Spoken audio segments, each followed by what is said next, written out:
Welcome to the official podcast of Vienna Shadows, a group whose influence stretches back centuries beneath our city's historic buildings. Episode by episode, we investigate the mysteries and legends of Austria's famous capital. Lean back and enjoy the show. Okay, so it kind of hits you as a shock, doesn't it? It really does. This music, jazz, that we think of now as like the sound of the roaring 20s fun. Yeah, the good times. Exactly. It was actually seen as, well, dangerous. They literally called it the devil's music. Chilling, isn't it? This vibrant, energetic sound. Feared. That's the paradox, right? And that's what we're plunging into today for this deep dive. Why? Why was there such an intense opposition? It's a fascinating question, and the sources you shared really help us dissect it. We're looking at this unexpected mythological context around jazz in the U.S. back then. Not just dislike, but actual links to demons. Cosmic horror, even. It feels so far removed from jazz today. Completely. But the anxiety was real. Absolutely. And the material we've got is so rich. Historical analyses, stuff on jazz's origins, and how people first reacted. And some really powerful quotes from the critics back then. Damning stuff. Yeah, and song titles, too, that hint at darker things. Plus how jazz showed up in other art. It's like putting together pieces of a cultural battlefield. And what's really interesting is the range of views in the sources. It's not just one simple story. Right. You see how all these different things, social fears, religion, deep-seated racism, even new art trends, all kind of swirled together to create this really negative take on jazz. So the mission for this deep dive really is to get under the skin of why this music, which we now see as core to American culture, got such suspicion. Exactly, to unpack those anxieties of the time. And maybe find some surprising links between the music and, bigger cultural or even mythological ideas. Hopefully you'll come away with a richer feel for the Roaring Twenties and just how powerful music can be. Okay, so let's set the scene. This anxious decade. After World War I, there was this huge sense of disillusionment, wasn't there? Oh, definitely. The scale of that war. It just shattered the old optimism. People started questioning everything. Traditional values, authority. Right, and that kind of broke the ground for radical new things like jazz to emerge. But it also bred this deep fear, fear of more breakdown. So new things felt threatening. To some, yeah. Like harbingers of chaos. And you also had this massive shift of people moving from the countryside to the cities. Huge urban growth. Which created a lot of friction, this culture clash between urban and rural. Cities seen as, well, centers of sin? Pretty much, for many in rural America, yeah. So new things coming out of cities, especially something as noticeable as jazz. Met with suspicion. Moral disapproval. That's a real clash. Modernity versus tradition. Plus, you had that rise in nativism. Anti-immigrant feeling was strong, restrictive policies. Yeah. People were suspicious of anything seeming foreign. Now, jazz is American, African-American, but did that general xenophobia still kind of rub off on it? That's a really sharp point. Yeah. In that climate, anything new, anything different, especially anything associated with Black culture, could easily get swept up in that fear of the other, even if it wasn't logical. Fear of cultural contamination. Right. And then Prohibition. Can't forget that. Oh, yeah. Alcohol's banned. Speakeasies pop up everywhere, and they become the main places to hear jazz. So the music gets tangled up with illegal booze, breaking the law, this sense of moral looseness. It's almost a perfect storm for moral panic, isn't it? Precisely. Prohibition accidentally created this whole underground scene, and jazz was its soundtrack. The music of rebellion. Which naturally just cranked up the moral panic among the more conservative folks. And the flapper. The changing role of women, shorter skirts, more freedom, embracing jazz and those wild dances. That definitely unsettled people, a lot of people. Yeah, the Charleston. The flapper was a symbol of new female independence, challenging Victorian ideas. And her love of jazz was seen as more proof of moral decay, of society falling apart. So jazz got linked to this new, assertive womanhood, which was scary for some. Profoundly unsettling, yeah. So it's this really volatile mix, post-war blues making some say, eat, drink, and be merry. While others are terrified of moral collapse. And jazz just becomes this lightning rod for all those fears. Okay, so America's tense, changing fast. Now let's dig into that label, the devil's music. That's extreme. It really is potent language, and the sources show just how strong the condemnation was. Authority figures didn't just dislike it, they framed it as a monster threatening American culture. Literally, the devil's music, linking it to insanity, chaos, the devil himself. Yeah, like that quote from Catherine Willard Eddy at the YWCA in 1920, Americans' deadly fear of the jazz devil. Wow, deadly fear. That says a lot. It taps into those old ideas of the devil, temptation, social collapse. And it wasn't just random comments. Religious institutions really took up arms against it, right? Calling it sinful, demonic. Oh, absolutely. Many religious leaders, especially more fundamentalist Protestants, saw jazz as a direct attack on their values. Its connection to speakeasies, its black origins, often misunderstood or twisted by racism, the whole vibe of the jazz age. All fuel for the fire. So devil's music became this theological weapon, framing jazz as supernatural evil, a threat to souls, especially young people. They worried about corruption. And what about that connection to the vamp figure? That seductive, dangerous woman image was everywhere then. How did jazz get tied up with her? The vamp was a huge symbol of that perceived moral decline, and she was always shown loving the jazz scene, the music, the dances, the fashion, even the shady side of it. Like the actress Nita Naldi.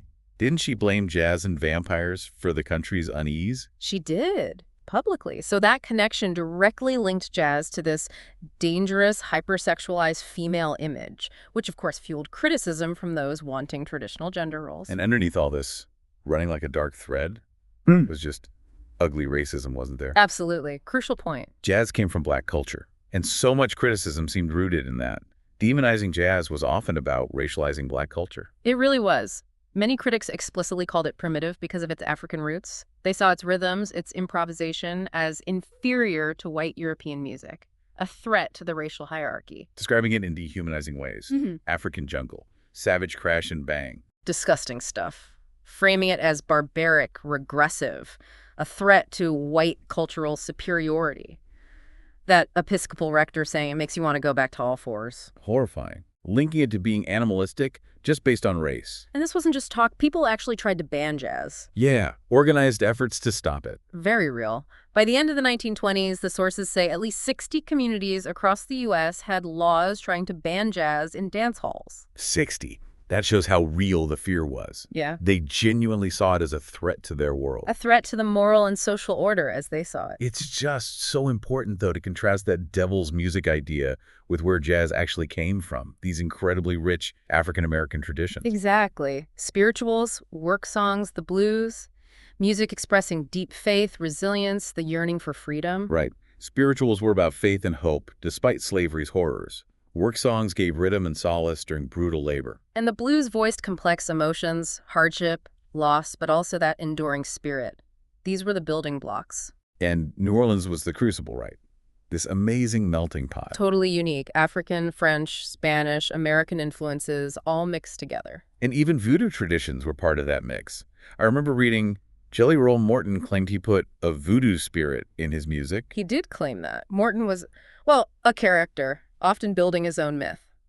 The direct voodoo influence is debated by scholars, but it definitely added to the mystique of early New Orleans jazz. It shows the diverse spiritual landscape it grew from. And even later, you get spiritual jazz. Suggests that spiritual dimension was always there somehow. Lots of early players had church connections, gospel roots. That's a great point. Even if spiritual jazz as a label came later, the connection was strong. Think of Louis Armstrong, Duke Ellington. Yeah. They weren't strictly spiritual jazz artists in the 20s, but both recorded gospel used spiritual themes.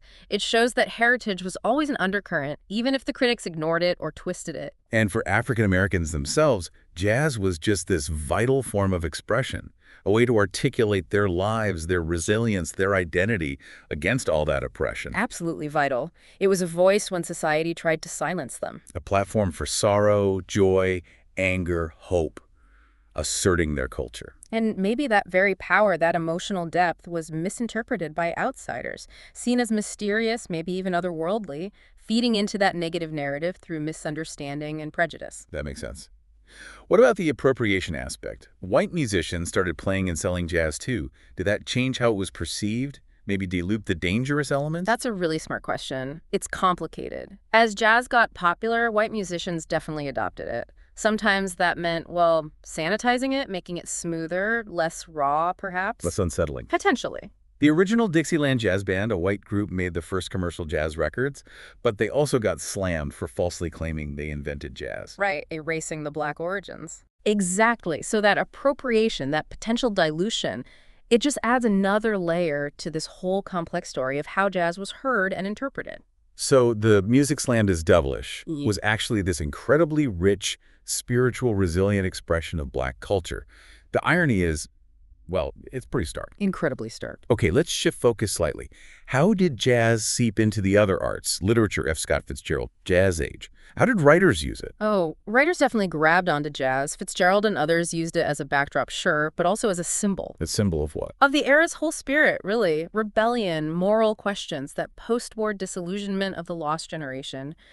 Setting stories to a jazz soundtrack linked the music to the excitement, sure, but also the uncertainty, the fast pace of change. What about visual arts? The Harlem Renaissance was happening then too. Artists capturing Black culture, the energy of jazz. Absolutely. Aaron Douglas, Archibald Motley Jr., amazing work celebrating that energy. But was there a darker side to how it was depicted visually? Maybe echoing those negative ideas? Well, you have to remember the context. Even as Black artists celebrated jazz, it was still within this society full of racial tension, where white culture often exoticized Blackness. So even positive depictions could sometimes reinforce those primitive or other ideas that fueled the negative views. It's possible, yeah. Unintentionally, perhaps. It was a complicated position for artists. In the vamp figure we talked about, she keeps popping up in movies, usually linked with jazz scenes. Constantly. The vamp in film was almost always tied to jazz imagery. She'd be in clubs, dancing, living this rebellious, maybe dangerous life. So the movies reinforce that link. Jazz equals dangerous women, maybe even something forbidden. It definitely mirrored the criticisms visually, yeah. Sometimes with hints of the supernatural, even. It's fascinating that even early cartoons, like Disney's The Skeleton Dance from 29, Yeah. that uses syncopated, jazzy-sounding music for spooky skeletons dancing. That's a really perceptive catch. It's like those sounds were already being linked, even subtly, to the macabre, the weird, in the popular mind. It is suggestive, isn't it? While it's late 20s, using those lively rhythms for that kind of imagery does hint at an early cultural association between those sounds and the unsettling or otherworldly. It shows how music could evoke certain feelings, maybe feeding into the idea of jazz as disruptive. But despite all the devil's music talk, it seems like actual explicit satanic pictures or themes weren't common in mainstream jazz art itself. It was more the language the critics used. That seems largely right. Critics threw around demonic language like crazy, but explicit satanic art directly tied to mainstream jazz wasn't really a big thing in the 20s. So the rhetoric was more a metaphor for moral outrage, fear of change, racism. Exactly. A powerful, widely understood metaphor tapping into that good versus evil framework. But the constant use of devil's music definitely embedded jazz within that framework in people's minds. Like, they reached for the scariest words they knew to express how much they hated and feared it. Okay, now this is where it gets really interesting for me. You mentioned links between jazz and avant-garde art, surrealism, expressionism. How did this so-called devil music connect with those more, highbrow experimental scenes? It seems unlikely at first, right?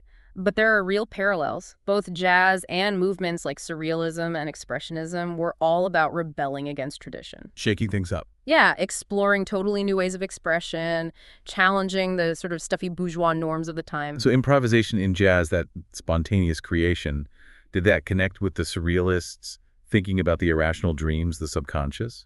Absolutely. Surrealism was all about breaking down rational thought, exploring the unconscious, and the idea of musicians just creating in the moment, seemingly chaotic, but finding coherence. That would resonate. Definitely. It aligns with that fascination with the irrational, the subconscious depths.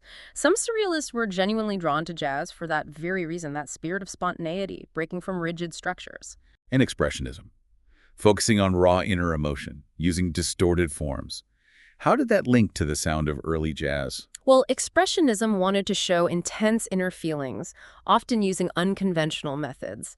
Early jazz, with its passion, its blues roots, expressing everything from deep sorrow to wild joy. It's intensely emotional music. Right. It could be seen as a musical parallel to the subjective emotional focus of Expressionist art, plus the unusual harmonies, the improvisation that fit with the Expressionist idea of pushing past traditional artistic rules. So both jazz and these avant-garde movements were pushing boundaries, experimenting, probably shocking quite a few people. Precisely. That shared shock value, challenging the establishment, must have been a big part of that unexpected connection. A huge part.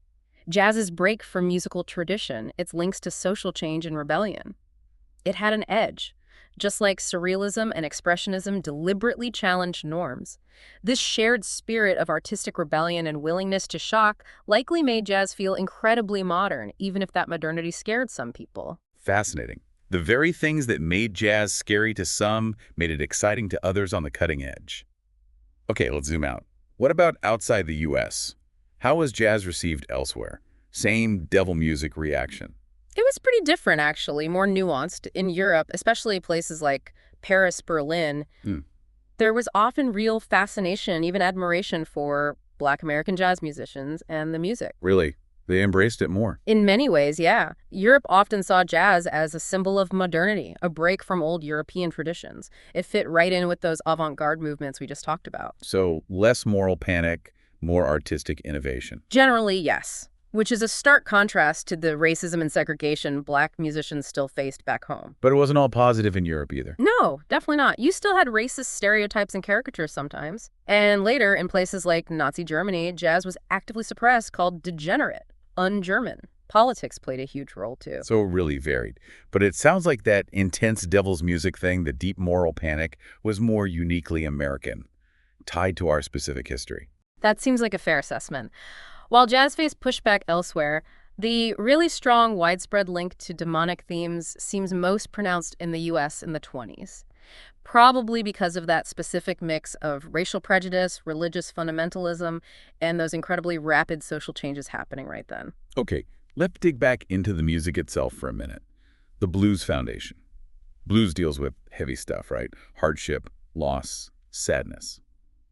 Did those themes feed the idea of jazz being dark or dangerous? They certainly could have, yeah. Especially for listeners not used to that kind of raw emotional expression, blues doesn't shy away from the tough parts of life. No sugarcoating. Exactly. Hardship, betrayal, despair, it's all in there. So for someone used to more, cheerful or structured music, that could feel melancholy, maybe even threatening. And there are actual mentions of the devil in some blues and early jazz lyrics, aren't there? Like Skip James's Devil Got My Woman. Yes, definitely. That's a classic, powerful example. The devil figure appears in other blues songs, too, and you see compilation titles like Diabolical Hoodoo. So the theme was present. It was. But it's important to remember, often the devil was probably a metaphor. For what? For real-world struggles. Racism, poverty, personal demons, just plain bad luck. Not necessarily a literal Satan. Right. But then you have that original Dixieland jazz band song, Satanic Blues.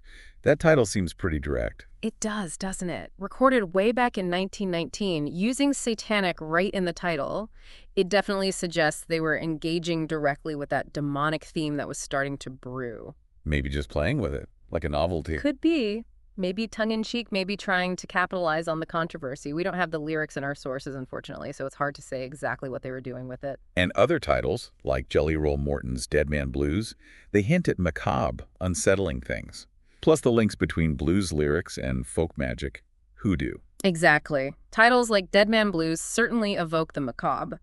And the known connection to hoodoo traditions adds that layer of the mystical, the otherworldly. So even if not always literally demonic, these elements, the dark themes, the devil metaphors, the hints of magic and the macabre, they could have all fed into that bigger devil's music narrative for listeners already inclined to be suspicious. Absolutely. It created this undercurrent of the unconventional, the mysterious, maybe even the transgressive or dangerous in the ears of conservative listeners. Okay, so pulling back to the big picture as we wrap up, what do scholars today make of all this? How do they interpret that intense opposition, that devil's music label? Well, scholarly views are generally much more nuanced than the original criticisms. A lot of focus is on that primitivist myth. How critics saw jazz through racist stereotypes. Exactly. Examining how white critics, and even some early fans, interpreted jazz through this distorted lens, either romanticizing it condescendingly as noble savagery, or more often denouncing it as crude, racially brutish. It shows how deep the biases ran. So for scholars, the devil's music label is tightly linked to racism, to the idea that Black culture was inherently dangerous or immoral. That's a huge part of it, yes. An uncomfortable but crucial part. Demonizing jazz wasn't just moral disapproval. It was often about reinforcing racial prejudice, trying to maintain that unjust social hierarchy. But scholars also point to positive interpretations of jazz from that time too, right? Seeing it as a symbol of democracy, freedom, Americanness. Oh, absolutely. Beyond the negative framing, many scholars see jazz as symbolizing really important ideals. Democracy, individual expression, a uniquely American identity. How so? The improvisation, the individual creativity within the group, its roots in the African-American struggle for freedom, all that leads to interpreting it as embodying core American values, especially during a time of intense inequality. And the whole issue of cultural ownership is still a big discussion.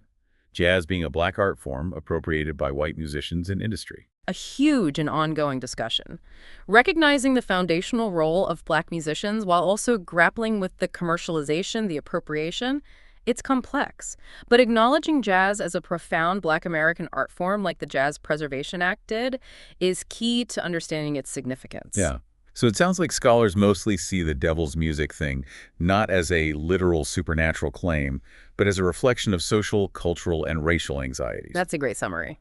The extreme language was an outlet for fear of change, for prejudice, directed at this revolutionary new music. Precisely.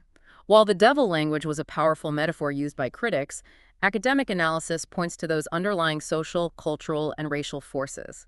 The idea of literal demons in the music isn't really where the scholarly focus lies. It was more about rhetoric, about expressing profound unease with the changes jazz represented. It paints such a complex picture of a really turbulent time. Jazz was right at the heart of it, sparking these incredibly intense, contradictory reactions. Okay, let's try and pull the main threads together. Key takeaways from this deep dive. Well, first, just the sheer intensity of the opposition to jazz in the 20s, especially in the US. It wasn't just about musical taste. No, it was deeply tied to the anxieties of the era. Post-war disillusionment, urbanization, nativism, prohibition, changing gender roles, all feeding into it. Right. And second, the really striking language used by critics. That demonization, those racist attacks linking it to primitive origins, it reveals the depth of the fear and prejudice involved. And it's so crucial to contrast that with where jazz actually came from, those rich African-American spiritual and cultural traditions, expressing faith, resilience, the longing for freedom. Exactly. The music called devilish had these profoundly human, spiritual, and hopeful roots. That contrast is stark. And then the surprising links to the avant-garde. How this dangerous music connected with movements like surrealism and expressionism through a shared spirit of rebellion and innovation. Yes. It shows jazz was also seen as progressive, modern, groundbreaking, even while controversial. And the different reception overseas, especially in Europe, often embracing it as modern, that highlights how specific the intense U.S. negativity was. So the real aha moment, I think, is understanding this incredibly complex, contradictory mythology that grew up around early jazz. It shows just how deeply music can get tangled up with the society's fears, hopes, and anxieties. And the irony, It's huge. that music once labeled devilish, a sign of moral collapse, is now celebrated as a cornerstone of American heritage. It's quite the turnaround. It really reveals how art and culture transform, how perceptions shift over time. What's feared once can become cherished later. This has been really fascinating. Makes you wonder, doesn't it? What other seemingly harmless cultural things have faced similar fear and condemnation throughout history? That's a great question. And what does that tell us about social change? About art's power to challenge us? Maybe that's something for you, the listener, to think about. How might our own anxieties today be shaping how we see new art forms emerging now? A provocative thought to end on. Thanks so much for joining us for this deep dive. It's been enlightening. This concludes today's investigation. If you have any information about anomalies or historical records relating to the Vienna Shadows, contact us through secure channels only. Until next time, stay vigilant. This is the podcast team of Vienna Shadows. Signing off.